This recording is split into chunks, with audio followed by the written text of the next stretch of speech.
नर्मदे हर, नर्मदे हर, नर्मदे हर। सभी को मेरा आवाज सुनाई दे रहा है? हाँ, यस जी सर, दे रहा है, आवाज दे रहा है, या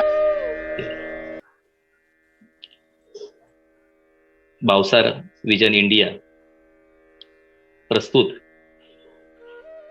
नृत्य भक्ति साधना वर्चुअल सत्संग 19वें पर्व में आज मुझे बोलने का जो अवसर आप सभी ने दिया है, इसीलिए आप सभी सम्मानीय सदस्यों का प्रथम में आभार व्यक्त करता हूं। खासकर जिनके वजह से आज मुझे आपके सामने बोलने का ये मौका मिला, वो मां नर्मदा के परम भक्त श्री मुरलीधर जी पतंगे सर, इनको भी दिल से धन्यवाद देता हूं।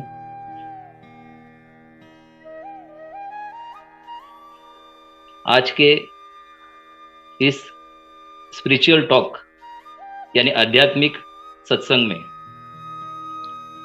जो विषय दिया है मुझे, उत्तरवाहिनी नर्मदा परिक्रमा, ये प्रमुख विषय है। लेकिन आज भी कुछ लोगों को भारतवर्ष में माता नर्मदा की महती और महत्व, उसके बारे में इतनी जानकारी नहीं है। इसीलिए मुख्य विषय से पहले प्रथम में माता नर्मदा की महती के बारे में और उसकी परिक्रमा के बारे में संक्षिप्त स्वरूप में जानकारी दूंगा, और उसी के बाद जो आज का प्रमुख विषय है उत्तरवाहिनी नर्मदा परिक्रमा, उसी पर हम सब, मैं तो ऐसा चाहूंगा उस माध्यम से आज हम मानसिक उत्तरवाहिनी परिक्रमा ही करेंगे।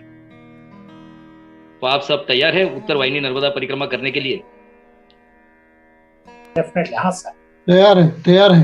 यस। तैयार है। वो आज नर्मदा जी के बारे में सत्संग है, तो आज हर बात पे नर्मदे हर होना चाहिए, माता जी का जयघोष होना चाहिए। तो आप सभी एक बार बोलिए, नर्मदे हर, नर्मदे हर हर, नर्मदे हर हर। नर्मदे हर हर। हरि ओ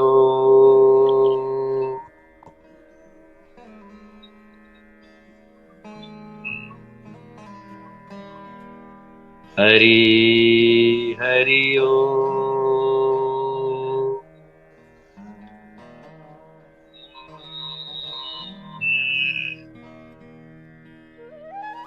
हरि ओ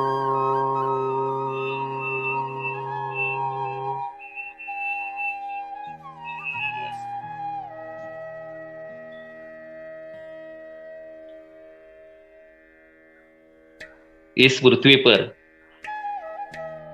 अधिराज्य करने वाले श्री दत्त प्रभु महाराज, मेरे इष्ट दैवत सदगुरु श्री स्वामी समर्थ महाराज, योगीराज शंकर बाबा महाराज, जगत जननी माता नर्मदा माई, और इस जीवन में ज्ञान का प्रकाश प्रकाशित करने वाले मेरे सदगुरु स्वामी जी श्री नर्मदानंद जी महाराज, इनके चरणों में प्रथम वंदन करता हूं। जन्मदाता माता पिता और आज इस सत्संग पर्व पर उपस्थित सब भक्त, आप सभी को भी वंदन करता हूं। नर्मदा, जिसको वाणी से वर्णन नहीं किया जा सकता, जिसको जन्म से मृत्यु तक सोचा नहीं जा सकता, जिसकी महिमा हम कितनी ही बोलना चाहे तो वो पूरी नहीं हो सकती, ऐसी है महान नर्मदा। स्मरणा जन्मजम पापम दर्शनेन त्रिजन्मजम, स्नाना जन्मजम सहस्त्राणि हंति रेवा कलौ युगे।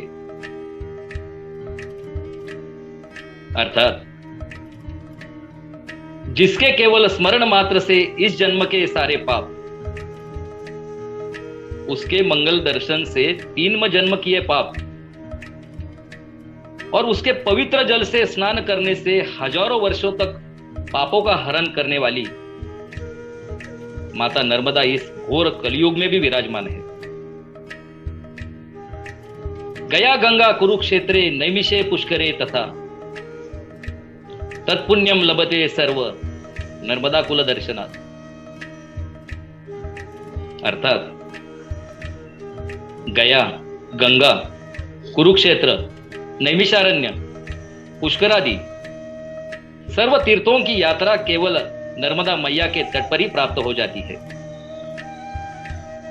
ये स्मरतीम दिवा रात्रो योजनानाम शतरपि मुच्यते सर्व पापेभ्यो रुद्रलोकम प्रयन्ति ते। अर्थात जो नर्मदा भक्त 100 कोस दूर से भी यदि दिन रात भक्ति भाव से नर्मदा माई का स्मरण करता है तो वह सर्व पाप मुक्त होकर शिवलोक का अधिकारी होता है। आश्चर्यभूतम लोकेशु नर्मदा चरितम महत् कोटि तीर्थे पराम सिद्धि संप्रता भुवि दुर्लभा। अर्थात समस्त लोकों में नर्मदा मैया की कथा बहुत ही आश्चर्यकारक है। इसके तटों पर स्थित करोड़ों तीर्थ स्थानों पर मानव सकल सिद्धि प्राप्त करता है। ऐसी महान नर्मदा 7 कल्प प्रलय होने के उपरांत भी जो विनाश नहीं पाती, सदा सर्वदा जो पृथ्वी लोक को आनंद प्रदान करती है, ऐसी शिव पुत्री है माता नर्मदा। नर्म अर्थात आनंद एवं दा यानी देने वाली। ऐसे आनंद देने वाली देवी माता नर्मदा है। यह भगवान शिव जी की पुत्री है। जब भगवान शिव कठोर तपस्या कर रहे थे तो उनके शरीर से सफेद द्रव का स्त्राव होने लगा और उस द्रव से एक छोटी कन्या प्रकट हुई। अत्यंत रूपवान, चंचल एवं नटखट कन्या थी वो। प्रकट होने के बाद इस कन्या ने सतयुग में 10,000 वर्षों तक तपस्या करके शिवजी को प्रसन्न किया और शिवजी से इच्छित वर मांगा। वो वर ऐसे थे, हे सदाशिव, पृथ्वी पर चाहे कितने प्रलय आ जाए फिर भी मेरा अस्तित्व अवध रहना चाहिए। मेरे केवल दर्शन मात्र से समस्त जीव जंतु प्राणी मात्र के समस्त पाप हरण हो जाए। दूसरा वरदान मांगती है, मेरे दोनों तटों पर आप सदैव माता पार्वती के साथ वास करें। और तीसरा वरदान नर्मदा माई मांगती है, मेरे जल राशि में आया प्रत्येक कंकर शंकर करके पूजा जाए। अपनी पुत्री के इस निवेदन पर भगवान शिव जी प्रसन्न हो गए। उन्होंने कहा, हे पुत्री, समस्त जग के कल्याण एवं उद्धार हेतु ही तुम्हारा जन्म हुआ है। अतः जाओ और अपने सुमधुर एवं पवित्र जल से समस्त प्राणियों की तृषा तृप्ति कर कर उन पर कृपा कर दो। और इस प्रकार माता नर्मदा ने पृथ्वी पर अवतरण कर लिया। पूर्व से पश्चिम दिशा में अनेक पर्वत पहाड़ फोड़कर माता नर्मदा बहने लगी और बहते बहते गुजरात में खंभात की खाड़ी में समुद्र की विशाल जल राशि में प्रवेश करके वो समाहित हो गई। नर्मदा नदी भारत की सबसे प्राचीन पुरातन नदी। भूगर्भ शास्त्रज्ञों ने भी इसका हमें परिमाण दिया है और प्रमुख नदी होने के साथ ही अपवाद स्वरूप मुख्य नदियां जो पूर्व से पश्चिम और प्रवाहित होती है, नर्मदा विरुद्ध दिशा में प्रवाहित होती है। माई का उगम स्थान बहुत ही रमणीय अमरकंटक। यह अमरकंटक में छोटी सी धारा के रूप में माता नर्मदा प्रकट हुई और अनेक गांव, शहरों, जंगलों और पर्वतों से गुजरते गुजरते उसने इतना विशाल स्वरूप धारण कर लिया कि हम देखकर आश्चर्यचकित हो जाते कि इतनी छोटी धारा से नर्मदा माई का इतना प्रवाह कितना विशाल स्वरूप धारण किया।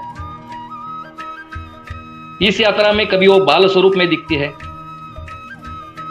कभी वो सप्त धारा स्वरूप में दिखती है, कभी उसने कपिल धारा रूप धारण किया है।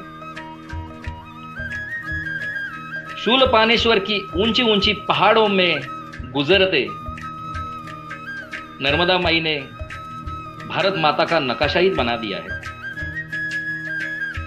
तो ओंकारेश्वर के नर्मदा जी के प्रवाह से ओम आकार का द्वीप ही बन गया है। भेड़ा घाट में माता जी के प्रवाह से सुंदर संगमरवरी चट्टानें तैयार हो गई है। ऐसे माता का विशाल स्वरूप, अनेक स्वरूप दर्शन आप हमें प्राप्त होता है। माता नर्मदा के तट पर 1,68,00,000 तीर्थ है, जिसके 999 तीर्थों के प्रत्यक्ष वर्णन नर्मदा पुराण में किए गए हैं। ये थी माता नर्मदा की महती। जितनी महान नर्मदा माई, उसकी उतनी कठिन परिक्रमा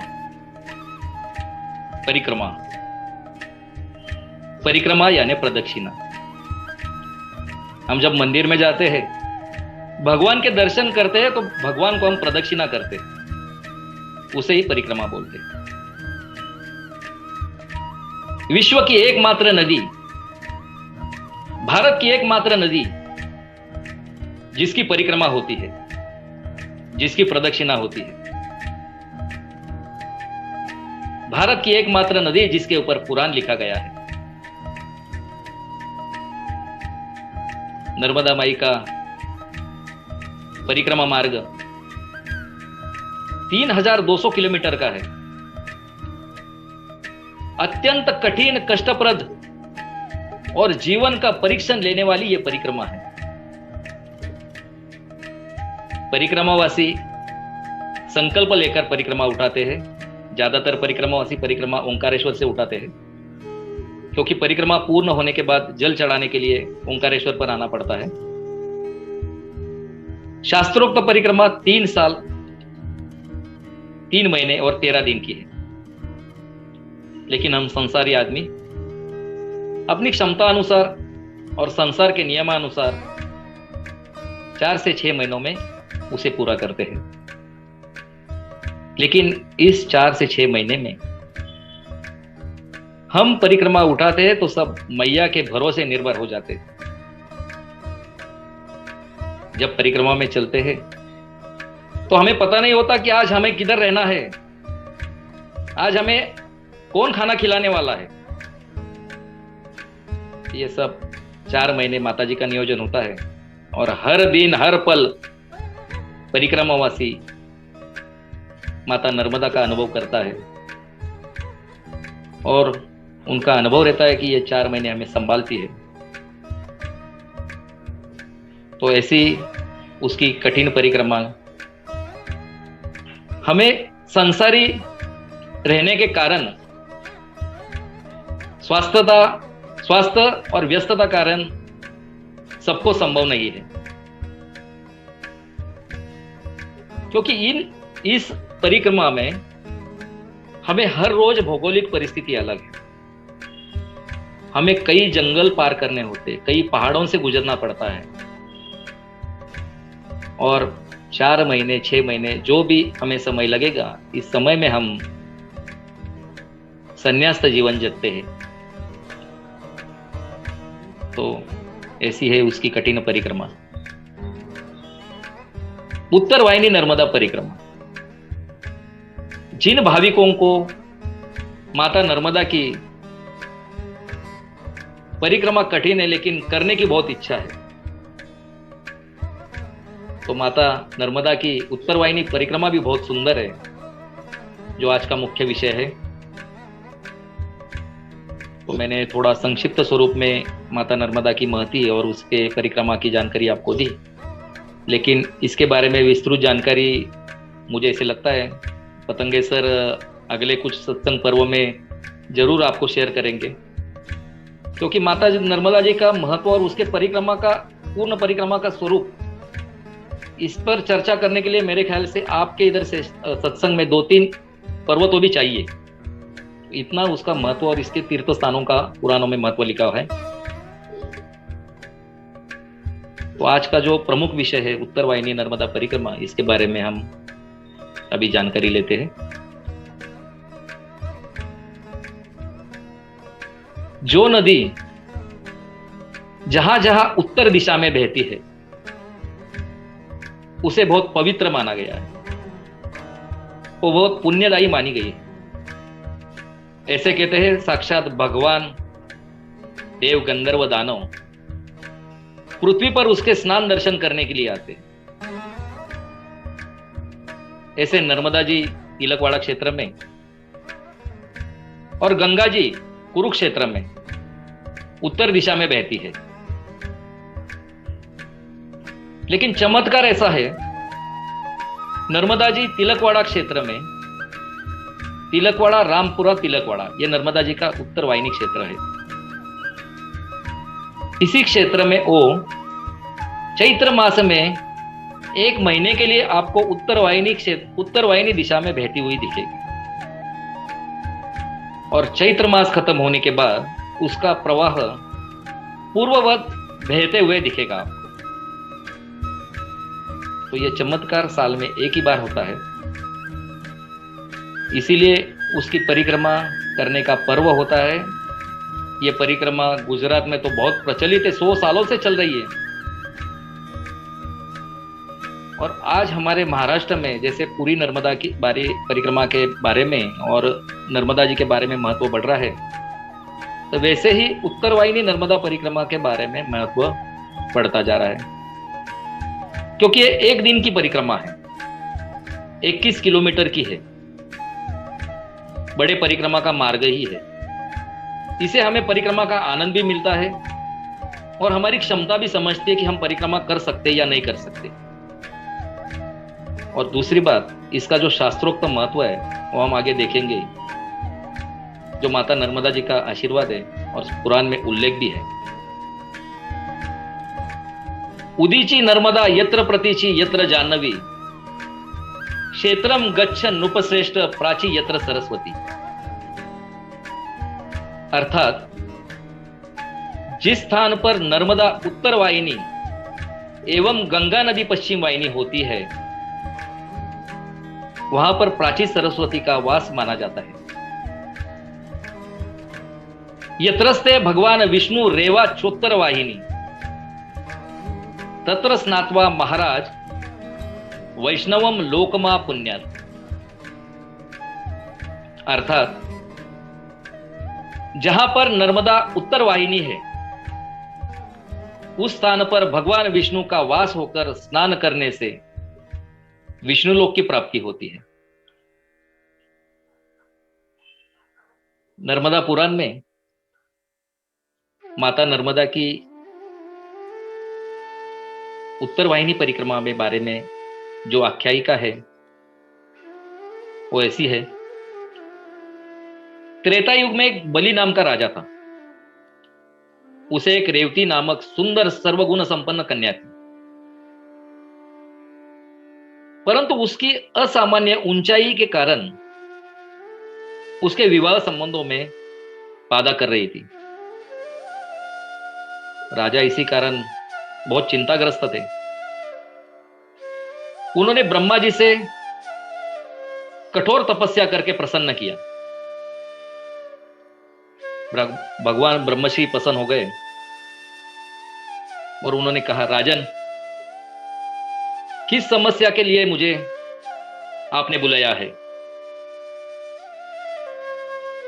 बलि राजा ने कहा, भगवान, मेरे पास सब सुख संपत्ति है, लेकिन मेरी कन्या इतनी सुंदर सर्वगुण संपन्न होने के कारण भी उसका विवाह नहीं हो रहा है। तो आपकी कृपा हो जाए तो उसका विवाह हो सकता है। ब्रह्मर्षि ने कहा, राजन, इस समस्या का मेरे पास कोई समाधान नहीं है, परंतु पृथ्वी लोक पर स्थित पवित्र पावन नर्मदा नदी है, जिसके तट पर सहस्त्र ऋषि मुनियों ने उनकी तप साधना की है। ऐसी ताप तारणी मैया की तू आराधना कर और उसी कृपा से तेरे कन्या का विवाह अवश्य हो जाएगा। मैं ये तुझे वचन देता हूं। बलि राजा ने नर्मदा मैया की कठोर तपश्चर्या शुरू की। उसकी कठोर तपश्चर्या देखकर मैया प्रसन्न हो गई। नर्मदा माई ने पूछा, हे राजन, तुम्हारी क्या समस्या है? बलि राजा ने कहा, हे माते, तू सर्व दुख हारिणी है एवं मेरी पुत्री की विवाह संबंधी समस्या को तुम परिचित हो, अतः कृपा करे और मेरे पर कृपा कर और तेरे आशीर्वाद से मेरी कन्या के हेतु सुंदर एवं योग्य वर प्राप्त हो, ऐसा मुझे वरदान दो। इस निवेदन पर माता ने वरदान दिया, तथास्तु राजन, तेरी इच्छा अनुसार सभी योग्य होकर तेरी कन्या का विवाह शीघ्र ही होगा। माता जी की कृपा हो गई और कन्या का विवाह भगवान श्री कृष्ण के बड़े भाई श्री बलराम जी के साथ संपन्न हुआ।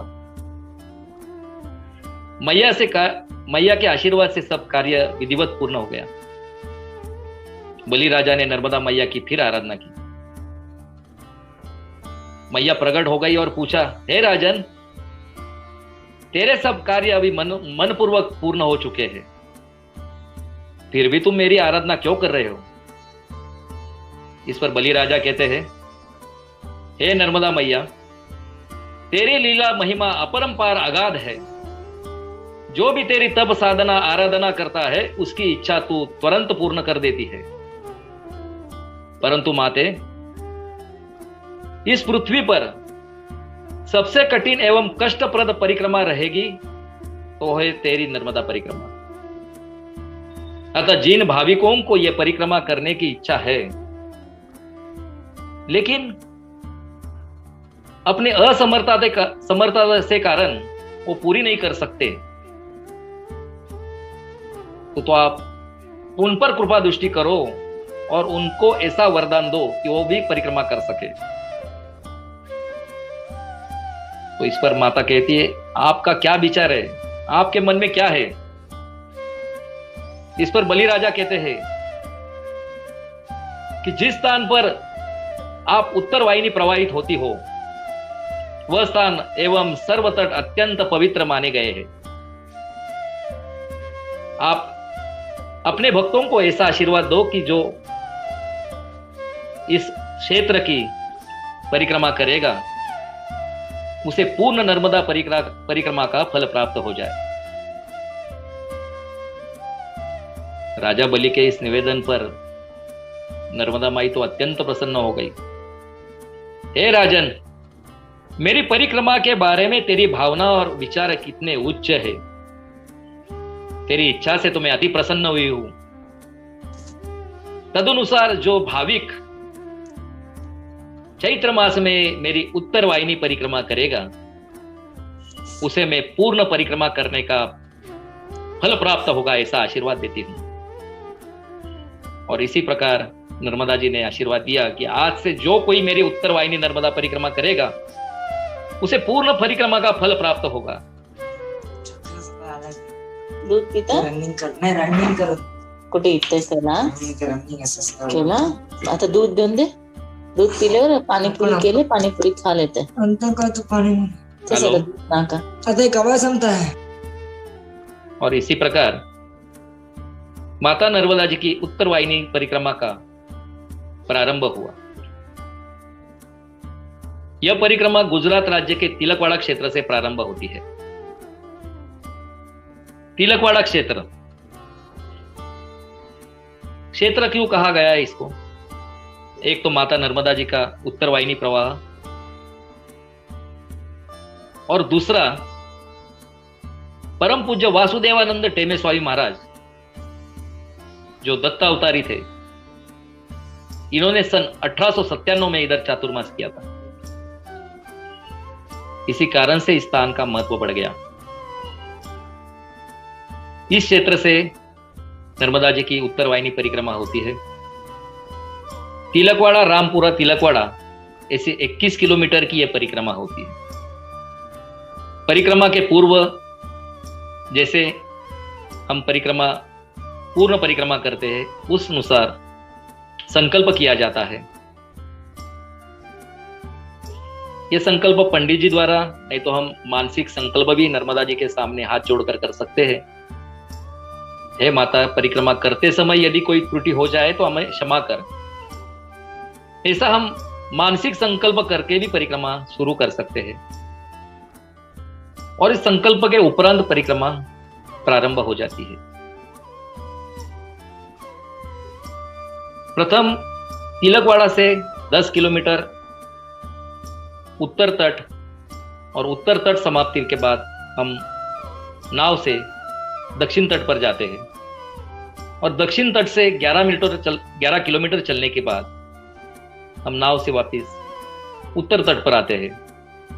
ऐसी 21 किलोमीटर की उत्तर वाहिनी नर्मदा परिक्रमा है। इस परिक्रमा में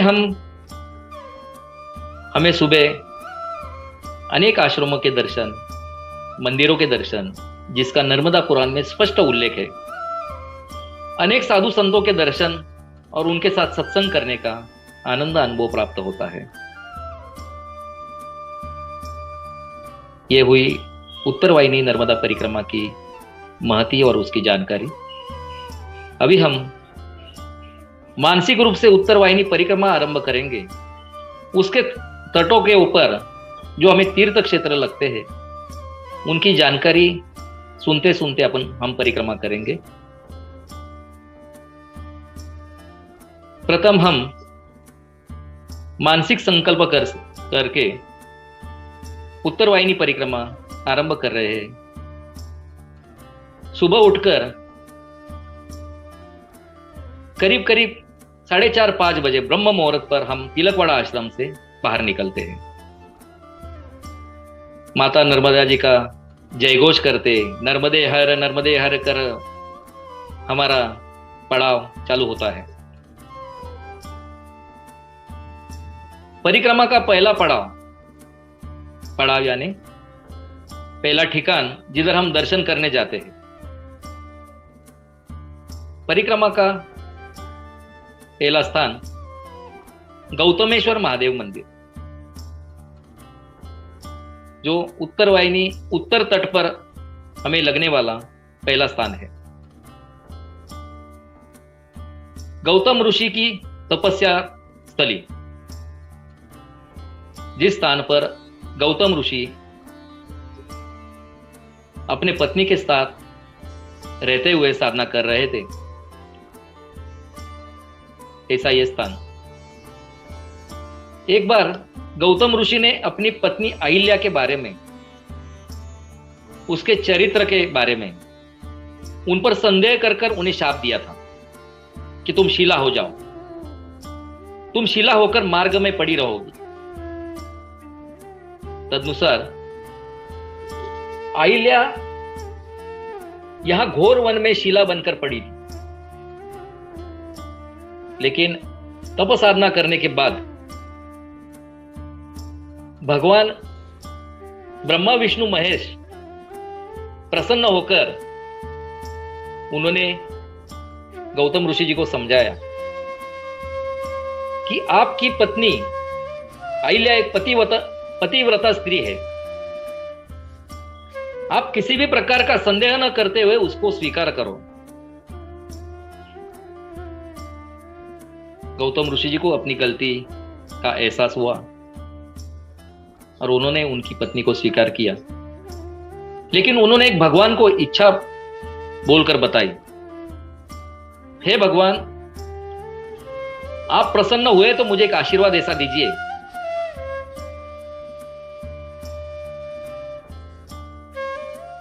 पृथ्वी तल पर जो सप्त मातृका है उनके दिव्य दर्शन मुझे प्राप्त हो जाए, ऐसी मुझे आशीर्वाद दो। इसके अनुसार भगवान की कृपा से यहां सप्त मातृका प्रकट हुए हैं। इधर सप्त मातृका उनका मंदिर है और यह सप्त मातृओं की प्रतिमाएं जो मूर्ति है ये नर्मदा जी से प्राप्त हुई है, ऐसा इसका इतिहास है। यहां पर ब्राह्मी माता, वैष्णवी माता, माहेश्वरी माता, इंद्राणी माता, कौमारी माता, लक्ष्मी माता एवं वराही माता और शास्त्रादि अपने शस्त्र सहित वाहनों पर विराजमान। तो इस स्थान का नर्मदा पुराण में स्पष्ट उल्लेख है और बहुत प्राचीन स्थान होने के कारण इसको बहुत महत्व है। तो ये हमारा प्रथम स्थान उत्तर तट पर। इसके आगे हम निकले तो हमें तिलकेश्वर महादेव करके मंदिर लगता है। तिलकेश्वर महादेव, ऐसा इतिहास है कि इस महादेव पर हम जितने सफेद तिल अर्पण करते हैं उतना ही पाप के भार से हमें मुक्ति होती है। इस ऐसे ही स्थान का महत्व है और इस स्थान का भी प्राचीन होने के कारण नर्मदा पुराण में स्पष्ट उल्लेख है, ऐसा इसका महत्व है।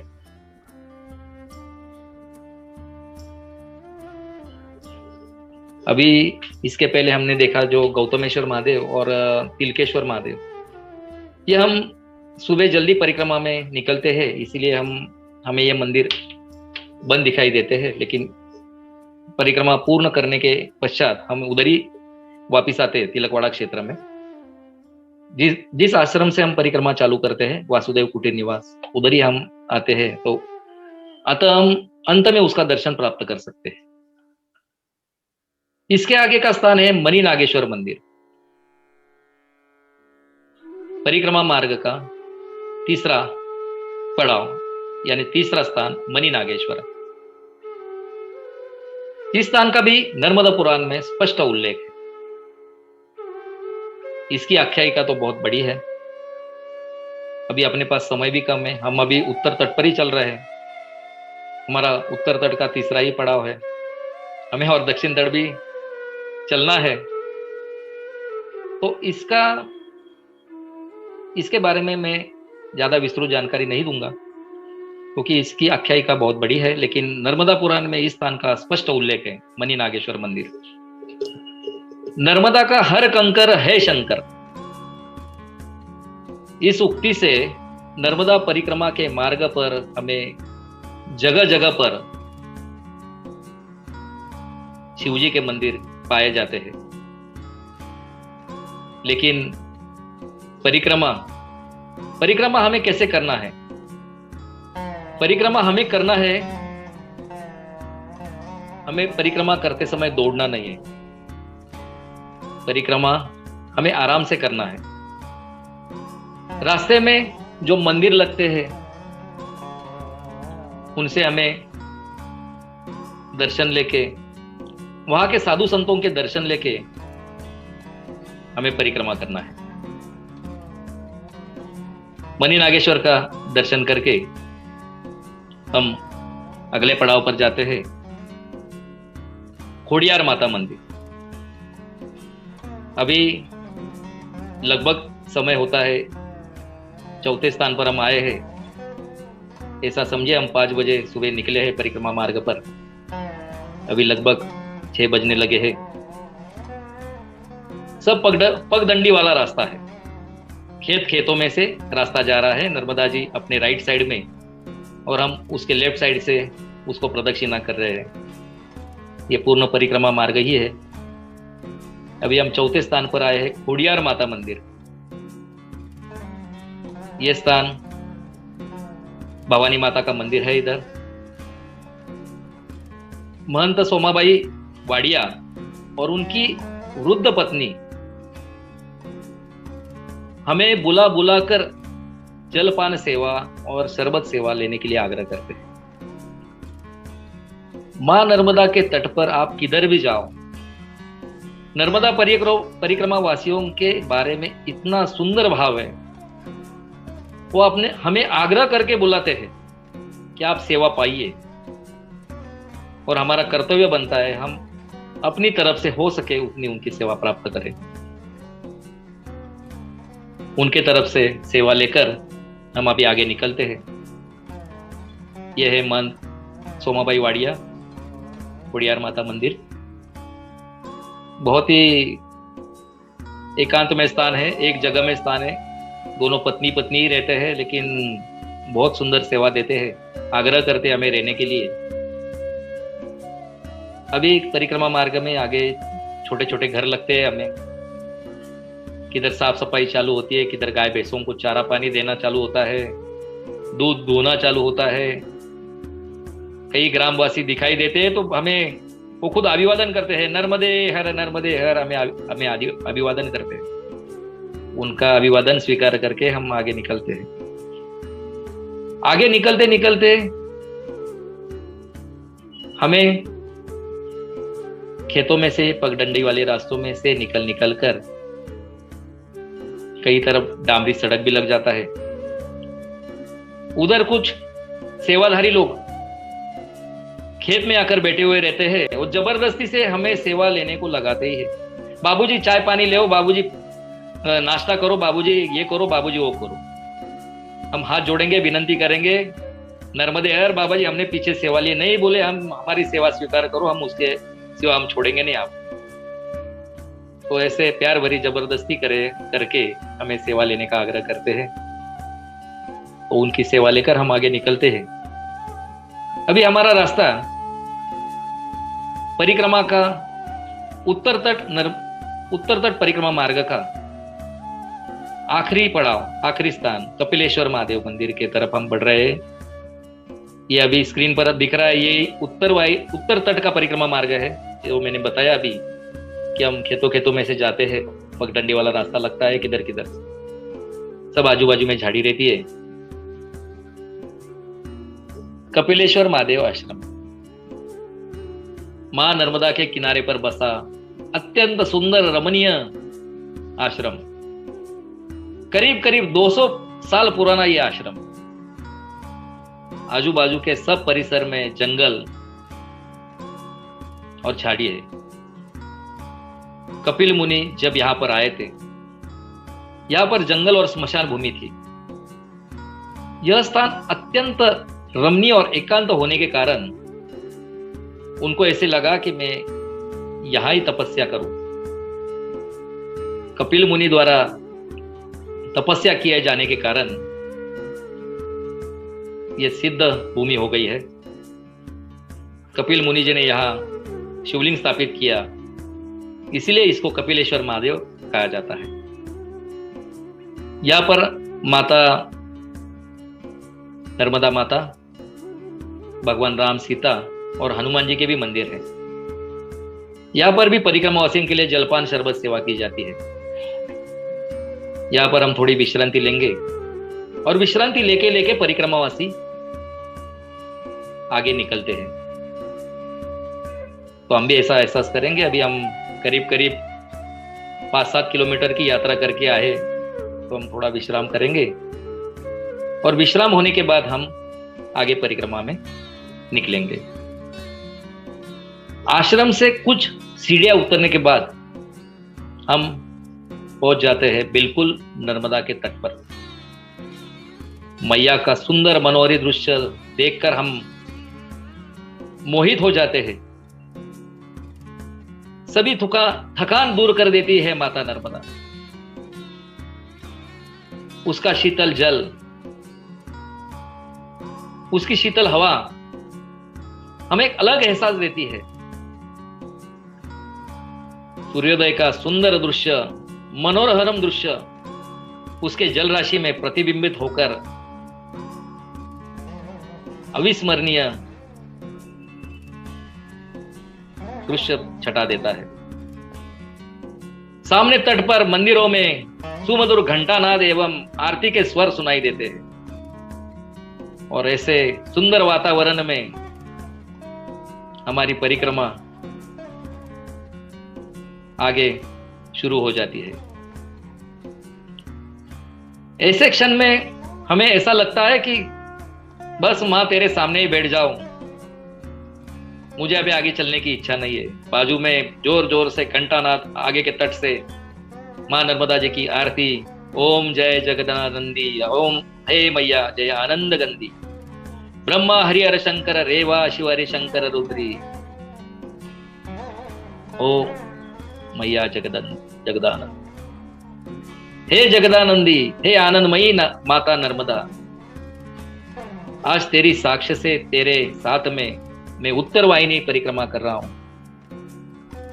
मेरा अहोभाग्य कि मेरे ऐसे शूद्र व्यक्ति को अपने करीब बुलाकर परिक्रमा का आनंद देकर तुम मुझे उपकृत कर रही हो। इस भावना से अपना सर माता जी के आगे नतमस्तक हो जाता है। हमारी यात्रा नदी किनारे से होकर मैया के जल में डूबे कंकरों पर और कभी उतार चढ़ाव पार करते हुए पगडंडियों से चलते हुए आगे बढ़ती है। अब हम बिल्कुल किनारे पर है। किनारे से चलते चलते हमें तट पर बैठे कुछ माता जी के पुत्र, गरीब बच्चे, जो आदिवासी बच्चे हैं, हमें बहुत भाव से आवाज देते हैं, नर्मदे हर नर्मदे हर। और हम भी उन्हें कुछ उपयोगी वस्तु कुछ देकर उपकृत होते हैं। तो उनके चेहरे पर जो मुस्कान, जो आनंद, ऐसे लगता है खुद माता जी आई हमें आशीर्वाद देने के लिए। धीरे धीरे हम आगे बढ़ते हैं। आगे चढ़ाव उतार थोड़ा कठिन हो जाता है, लेकिन माँ की कृपा से सब आराम से चलते हैं।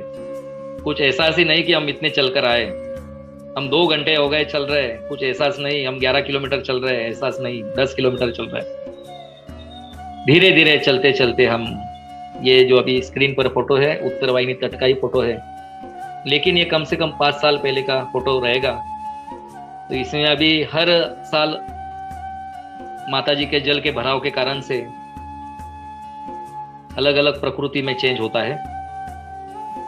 तो यही परिस्थिति अगले साल रहेगी या ये साल रहेगी मालूम नहीं। धीरे धीरे हम आगे चलते चलते उत्तर तट के समाप्ति के स्थान पर आते हैं, जिधर दक्षिण उत्तर तट समाप्त होता है, जिधर नावड़ी हमें पार कराने के लिए रुका है।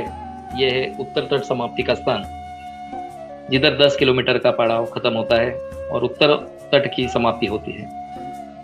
अब हम नाव में बैठकर उत्तर तट जाने के लिए तैयार हैं। नाव से जब मैया क्रॉस कर रहे हैं, तो सामने हमें एक पांड्य गुफा दिखाई देती है, बहुत ही प्राचीन गुफा। ये पांडवकालीन गुफा है। पांडव जब वनवास में थे तो इस स्थान में रहे हुए हैं। उन्होंने अपनी साधना के लिए, ये आप देख रहे हैं पांडव गुफा, अपनी साधना के लिए इन्होंने हर जगह शिव जी की पिंड स्थापित की है और उन्होंने उधर तप साधना की है। ये पांडव गुफा के ऊपर आप जो देख रहे हैं चट्टान, बारिश में भराव के कारण पानी ऊपर तक चढ़ जाता है। पांडव गुफा का दर्शन हमें नहीं हो सकता। पांडव गुफा का दर्शन हमें लगभग जनवरी फरवरी से हो जाता है। पानी जब माता जी का स्तर कम हो जाता है पानी का, तो हमें दिखाई देता है। तो इसलिए जब हम नाव से दक्षिण तट पर जाते हैं तो हम उनसे नावाड़ी से विनंती करते हैं तो वो हमें पांडव गुफा की तरफ ले जा सकते हैं। इसके बाद हम पहुंच जाते हैं दक्षिण तट पर। पूरा दाखवताना का हेलो। इसी तरह हम अभी पहुंच गए दक्षिण तट पर। दक्षिण तट पर तट परिवर्तन होने के कारण हमें स्नान करना पड़ता है। स्नान होने के पश्चात हम जल लेकर वापिस दक्षिण तट की परिक्रमा आरंभ करते हैं। उभय तट पुण्य तीर्थ प्रक्षालितम सकल लोक दुरितोग दुर्व मुनि जान वंद्या हरतु सदा नर्मदा दुरितम। नर्मदा मैया के दोनों पवित्र तटों पर 68 करोड़ शिवलिंग है, ऐसा पुराणों में वर्णन है। गंगा कनखेल पुण्य कुरुक्षेत्र च सरस्वती ग्रामे वा यदि वारण्ये पुण्या सर्वत्र नर्मदा। अर्थात गंगा नदी कनखल और सरस्वती नदी कुरुक्षेत्र में पवित्र और पुण्यदायिनी है, परंतु माता नर्मदा तो गांव गांव में और वनों में तीर्थ स्थानों में सर्वत्र पवित्र मानी गई है। ऐसे माता जी का महत्व, इसीलिए उसके दोनों तटों का उतना ही महत्व है, इसीलिए यह जानकारी अभी दी है। ऐसा नहीं कि उसका उत्तर तट ज्यादा पवित्र और दक्षिण तट ज्यादा पवित्र, उसके दोनों तटों का उतना ही महत्व है। अभी हम स्नान करके नर्मदा जी का जल लेकर दक्षिण तट की परिक्रमा आरंभ कर रहे हैं। ऊपर का घाट चढ़कर हम आते हैं तीर्थेश्वर महादेव मंदिर। तीर्थेश्वर महादेव मंदिर दक्षिण तट की परिक्रमा का आरंभ का पहला पड़ाव, पहला स्थान। यहां पर राधागिरी विश्वम्भरगिरी माता जी जो दशनाम अखाड़े से है, ये कई सालों से सेवा दे रहे हैं। इनका यह आश्रम सुंदर सेवा होती है और उनका आश्रम ऊंची चट्टान पर होने के कारण पूर्ण परिक्रमा का मार्ग और माता नर्मदा का सुंदर विहंगम दृश्य दिखाई देता है। यहाँ करीब करीब हम 8:30-9 बजे पहुंच जाते हैं। यहाँ हमारा बालभोग यानी नाश्ता लेकर हम आगे निकलते हैं। बड़े प्रेम भाव से सेवा होती है यहाँ पर। यहाँ से निकलते सामने ही दूसरा पड़ाव योगानंद आश्रम। यहाँ पर भी शिव जी का मंदिर है, बहुत ही प्राचीन है, उसकी भी आख्यायिका है, लेकिन समय हेतु हम थोड़ा थोड़ा आगे निकलेंगे। यहाँ पर हम स्थान दर्शन लेते हैं, उसकी जानकारी लेते हैं, सत्संग सुनते हैं। उधर जो संत महात्मा है, आगे का पड़ाव है रणछोड़ राय मंदिर, बहुत ही सुंदर स्थान। तीसरा स्थान, यहाँ की जो भगवान विष्णु की रणछोड़ राय स्वरूप में मूर्ति है, वो स्वयंभू मूर्ति है। ये काले पाषाण में मिली मूर्ति राजा विजय सिंह को उनके खेतों में मिली थी। पूर्ण काले पत्थर की मूर्ति होकर भगवान विष्णु के दशावतार के दर्शन उस पर होते हैं।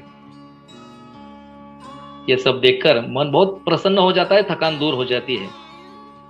अभी हम आगे निकलते हैं अगले पड़ाव पर। अभी रास्ता सब पक्की सड़क, दक्षिण तट पूरा रास्ता सड़क वाला रास्ता है। पश्चात उत्तर तट वाला रास्ता गांव गांव से जाने वाला है। अभी कम से कम 9-9:30 बजे चैत्र मास की गर्मी का एहसास हो जाता है। ऊपर से धूप लगने लगती है, 9-9:30 बजे ही धूप लगती है।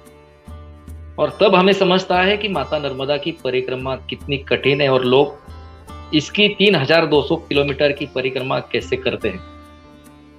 इसका एहसास 21 किलोमीटर में हमें हो जाता है। यहाँ से हम निकलते हैं धनेश्वर महादेव, लुंकेश्वर महादेव मंदिर, बहुत प्राचीन स्थान, कम से कम 5000 साल पुराना इसका इतिहास नर्मदा पुराण में स्पष्ट उल्लेख, और पांडवों ने स्थापित किया हुआ शिवलिंग। लेकिन इसकी आख्यायिका बहुत बड़ी है, इसी कारण हम आगे निकलते हैं। आप विस्तृत में चाहे कभी पढ़ना चाहे उसको, नहीं तो कभी आपका मौका मिले दर्शन करना चाहे, परिक्रमा का सौभाग्य हो, तो उधर के जानकीदास जी महाराज जी है, वो आपको जरूर जानकारी देंगे। नहीं तो अगले पर्वों में कभी हम आएंगे तो जरूर इस पर बात करेंगे। बहुत सुंदर स्थान, बहुत सुंदर सेवा होती है और बहुत महत्व है इसका। साक्षात विष्णु भगवान प्रकट हुए इधर, और शिवजी ने पार्वती माता का कालपृष्ठ नेमी राक्षस के साथ जो युद्ध हुआ, ये स्थान, इसके सब हमें उसी समय के कुछ अवशेष भी दिखाई देते हैं उधर। इसीलिए ये स्थान को मैंने कहा कि ये बहुत प्राचीन और पुरातन स्थान है। इसके आगे हम निकलते हैं मंगलेश्वर महादेव मंदिर, मंगल ग्रह का मंदिर। मंगल ग्रह जो भगवान शिव के पुत्र है, इनकी उत्पत्ति भी भगवान शिव से हुई है।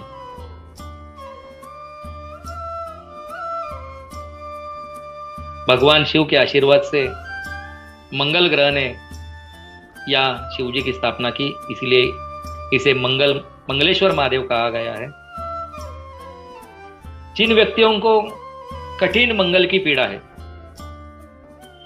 और कठोर मंगल के कारण विवाह आदि में